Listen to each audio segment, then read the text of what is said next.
Yo, what's going on, guys? In this video, I'm going to talk about what most newbies are doing in e-commerce and dropshipping and why it's wrong and why most people are dropshipping wrong. I've been in the game for 6 years now, started back in 2018, and I feel like I am confident enough and have enough experience to let you guys know what you're doing wrong. So it's going to be very simple. We're going to go through the 3 pillars of the business: product research, store building, and media buying. Obviously, there's a lot of skills in between those 3 pillars, but those are the main things. And if you're not doing those right, then good luck doing everything else right. So we're going to break this up into 2 parts. You have the newbies right here, and you have the experts.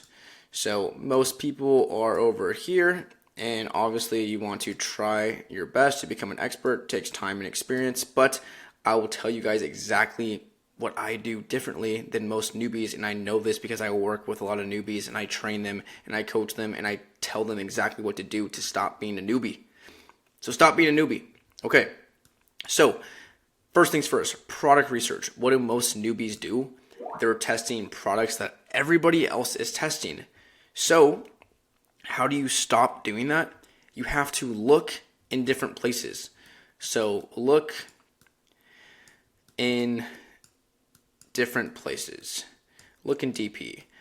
You have to look in different places where other people aren't looking. So I avoid all of these freaking paid apps. Anything paid, I avoid. I don't use Minia. I don't use, what are the other names? PP ads. I don't even know them because I don't use them. I primarily look at the Facebook ads library because I advertise on Facebook. So why would you not look at the Facebook ads library if you're advertising on Facebook? And it sucks, and it's hard to find products on there, and it's tedious, and it takes time. And no one does it because of all these reasons. So whenever you go to the easy route, which is Minia and PP ads and any other spy tool, that's the easy route because it's like, oh, here's winning products, just pay for it. All of that stuff is pretty much bullshit. You can get lucky here and there, but I mean, it's really just not a good strategy because even if you do succeed with that, thousands of other dropshippers are going to be looking at your same product and it's just going to get saturated. It's going to be very competitive. It's not going to last very long. I'm trying to build things that last over a year so I can exit. So just stop looking in different places. So experts are looking at the hard to reach places, the hard places. Facebook ads library, scrolling through AliExpress, going on Etsy, seeing if you can take a product from Etsy to Facebook. That's also a valid strategy. So hard, it takes time. Usually my product research is very tedious, like it's not fun.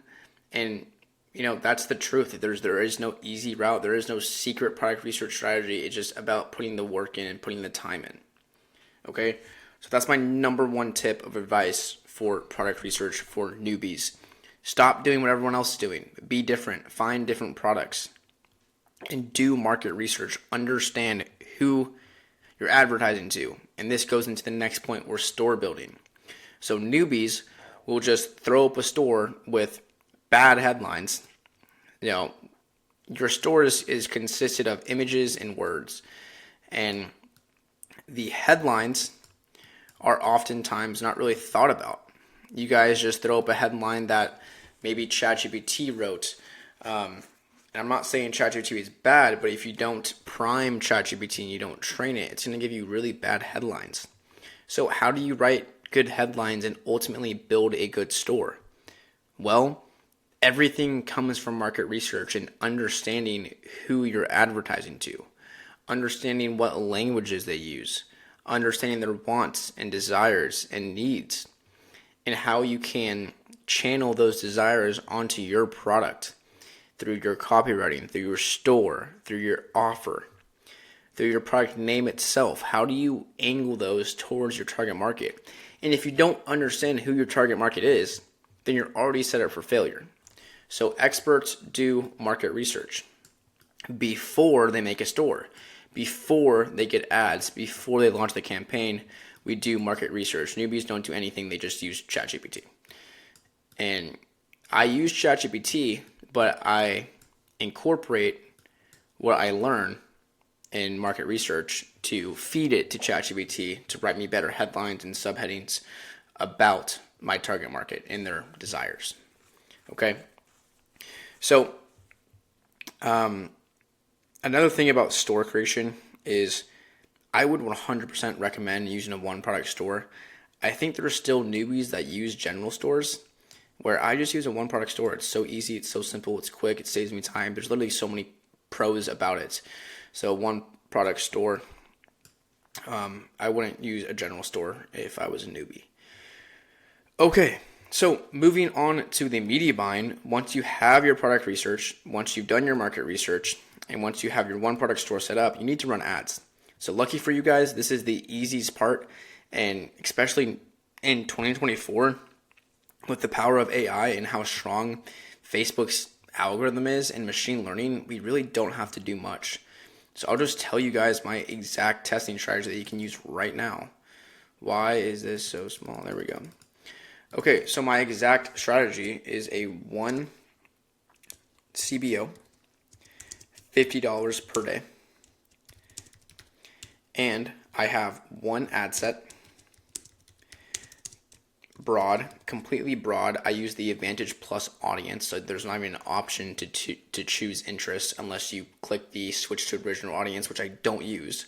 So one ad set, broad, and then I test with 6 ads. 6 ads in the ad set. And I let that run for 2 days. And if it's not profitable, I'm turning it off and either moving on to the next product or relaunching with new creatives. Okay? That is it. The media buying is so simple. I think what newbies do, I'm going to put this over here for the experts. I think what newbies do is they try to find some secret method. There is no secret method, guys.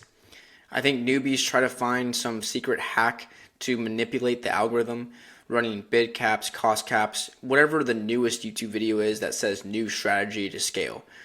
Scaling is easy. You increase budget, or you make more campaigns, which ultimately increases the budget because you have more campaigns, which with more budgets, right? It's scaling is easy, okay? Everything else is the hard part. Finding the product, building the store, writing good ads, copywriting. That is the hard stuff. Media buying is not easy. So newbies, I think newbies go towards the very scammy type of sales pitches on YouTube, and the scammy like get rich quick type of strategies that honestly, like, the media buying doesn't really change anything. But okay, I'm ranting. It's about 8-minute video. So, all right, guys, take it easy. If you have any questions, please comment down below. And yeah, please like, comment, and subscribe. Peace.